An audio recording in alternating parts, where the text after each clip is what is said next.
Hello friends, welcome to another day of our In the Garden unit. We're learning this week that there are all different kinds of gardens. There's flower gardens and vegetable gardens, and we can grow fruits. But today I also wanted to share with you a story about some really important insects. Bees. We need bees to help with all of the plants that grow. And so today our story is called The Beeman by Lori Krebs and Valerie Sees.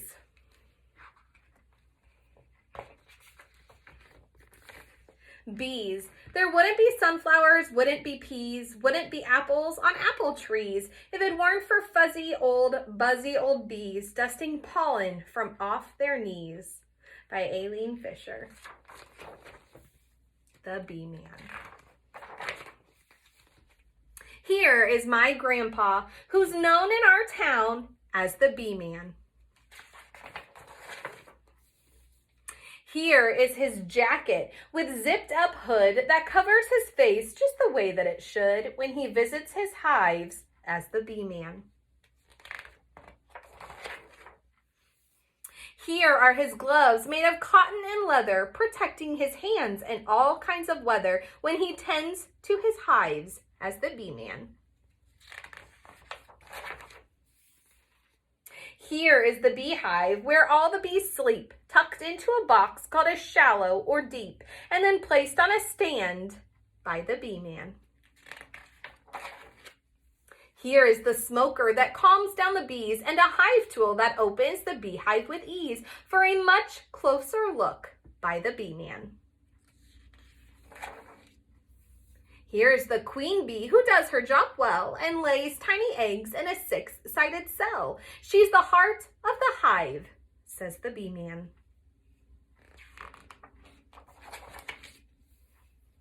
Here are the drone bees with big bulging eyes and a large appetite supporting their size. They mate with the queen, adds the Beeman. Here are the workers, 10,000 or more, who gather the nectar to bring back and store in honeycomb cells for the Beeman. Here are the house bees with swift-moving wings that dry up the nectar a worker bee brings, making honey for me and the Beeman. Here's the extractor. It's clickety-clack, removing the honey from frames on its rack and filling up jars for the Beeman.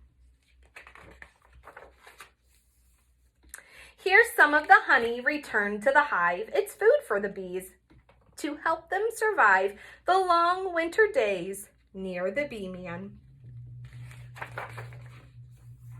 Here are the bees protected from harm inside the hive, huddled snug and warm, so they'll be here next year, says the Beeman.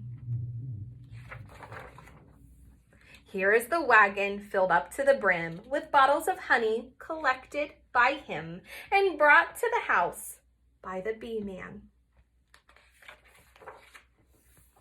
Here are the muffins, all warm and delicious and dripping with honey on Grandma's best dishes. I'm glad that my grandpa's the Beeman.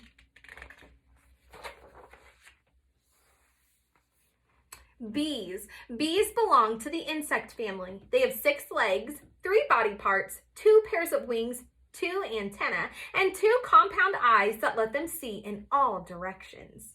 A bee begins as an egg placed in a tiny cell by the queen. The egg hatches into a worm-like creature called a larva.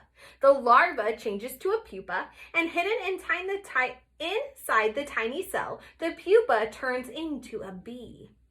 When it hatches, the bee is fully grown and ready to be a member of the colony. It takes about 3 weeks to go from an egg to a bee. Bees live in large groups called colonies. A colony of bees has 1 queen, several hundred drones, and tens of thousands of workers. Drone bees are male bees, and they have huge black eyes and plump bodies. They don't work inside the hive or collect nectar and pollen, but they mate with the queen. The queen bee has a slender body and is longer than the other bees. She is also the mother of them all. Her job is to lay eggs. In spring's busy season, she lays between 1,000 and 2,000 eggs every day. Worker bees are female and they have many different jobs. Sometimes they feed the larvae and tidy up the hive, or they create wax and use it to make new cells.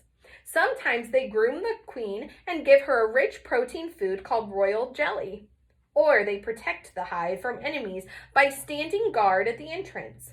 Sometimes they leave the hive to gather nectar, pollen, or water. Their jobs depend on what the colony needs them to do. Beekeeping. Diseases and pests have killed most of the wild bees, so today beekeepers take care of the colonies. They provide weatherproof boxes where bees live.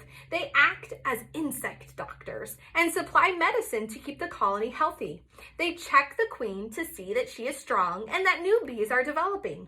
Just before autumn, the beekeepers harvest the hive's extra honey, making sure they put back enough honey for the bees to use all winter long. Beekeepers have special clothing that helps them do their job safely. They wear long gloves, coveralls, boots, and a hood with a protective veil to keep away curious bees. A beekeeper's hives are the boxes where the colony lives, raises its young, and stores its honey and pollen. Large wooden boxes called deeps are placed on the bottom. Stacked on top of the deeps are shallows, smaller boxes that hold the honey. As they are filled, more shallows are added by the beekeeper, and the tower grows taller. Frames are man-made wooden rectangles that support the honeycomb. They are lined up in the shallows and deeps like folders in a filing cabinet. The honeycomb is the cluster of wax cells built onto the frames by the bees to hold eggs, larvae, pupa, honey, or pollen. Beekeepers use a metal container called a smoker, in which they build a smoky fire. When beekeepers inspect the hive, they puff the smoke to calm the bees. A hive tool is used to help the beekeeper pry open the hive to examine it. And the extractor. When it's time to harvest the honey, beekeepers remove the frames from the shallows.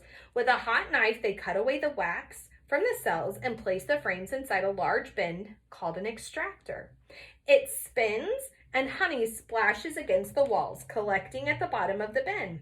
Beekeepers open the extractor's spigot and fill their jars with the tasty liquid. Honey tastes delicious. People have enjoyed it for thousands of years. Honey begins as nectar. A worker bee unrolls her long tongue and sucks up the liquid just as though she were using a straw. Back at the hive, the workers put the nectar into cells and fan it to dry out the moisture. After many trips to the flowers and lots of fanning, the nectar juice thickens into honey. And when the honey is ripe, the bees cap the cell with wax to keep it fresh. Bees are very important insects. Without them, we wouldn't have many delicious fruits, nuts, and vegetables because bees are responsible for pollination. Bee dancing. Did you know that bees dance? Well, they do, and their dance tells other workers where nectar is found and how to get there. If food is close by, they do a round dance. If food is further from the hive, they do a wagtail dance. The end.